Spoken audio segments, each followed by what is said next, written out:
So in 2020 I got COVID, and after I got it I spent months sitting at home due to lockdown, and while I was there I developed really poor eating habits, and I just spent hours playing video games and not exercising. That led to me really putting on unhealthy amounts of fat, and my physique just went completely out the window. I was in the worst place I ever was. And then I got to uni and I decided I had to make a change, and over the coming months I committed to eating well and training properly, and eventually lost that fat and got to this physique. Now I know that you've tried to lose that stubborn fat, and it can be frustrating, but I want to simplify that process by telling you how I managed to do it. So the first thing everyone normally thinks of when it comes to losing fat is to hit the treadmill.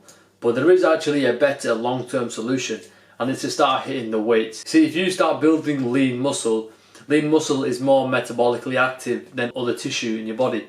So it means it burns more fat even in a rested state. So that means the more muscle that you have, the easier it is to burn fat in your body. So let's just say if we had two people both weighing 70 kg, but person A had more lean percentage of muscle than person B, if both of them put weight on for some reason, person A would find it a lot easier to lose that weight than person B. So something you can do is start getting into the gym and start building a habit of it and building that lean muscle, and then using the cardio as an additional benefit to burning that fat. If you want to get started with the gym, you can watch my video posted here as well. So the next point is to be in a caloric deficit. To lose fat, you need to lose weight.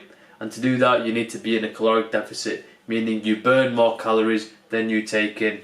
And the reason why that works is because when you have no calories left to burn, your body uses fat stores for energy. And it's as simple as that. If you do this for long enough and stay in a caloric deficit for long enough, you are guaranteed to lose fat. But the mistake people make is by dropping the calories too much. So you want to minimize the calorie drop so that you can retain as much muscle as possible, because when you lose weight, the weight can go from anywhere. So if you have a small caloric drop, for example, if you're at 2,500, you just drop to 2,250, and you do that for a longer period of time, instead of being at 2,500 and doing a drastic drop to 1,500 and thinking you can shortcut it, because it will just lead to really unhealthy mood swings and unhealthy mental states, and even cause you to lose more muscle than you would have to. And the last thing is being able to maintain this for a longer period of time, and these are a couple of things that I did to help to do that. So the first thing is to actually split your meals out throughout the day. So instead of having 2 or 3 massive meals when you're on a cut, try split them up so you've got frequent eating periods. The next is to actually really make use of fruits and vegetables. You don't understand how much easier it is to throw them into your meals. For example, you could put bananas into your oats like I do. You could put peas and frozen vegetables into your pasta, your rice, or whatever it is that you're making. The thing is that vegetables are so low in calories, but you can have a high quantity of them. So it actually fills you up without having to put you on a caloric surplus. The next is to have high protein meals, because protein is very satiating. So even if you have 100 grams or 200 grams of protein in a meal and not much carbs or fat, you will still feel very full. So it's important to keep a very high protein diet when you're on a cut. The next is to actually take up new activities. I remember when I lost the most weight was when I started running 5Ks regularly. And the benefit of that was, when I run a 5K, it means that I've actually burnt more calories. That means I've actually got more room to eat. So for a snack, I always used to go and have a bagel with peanut butter and honey and banana.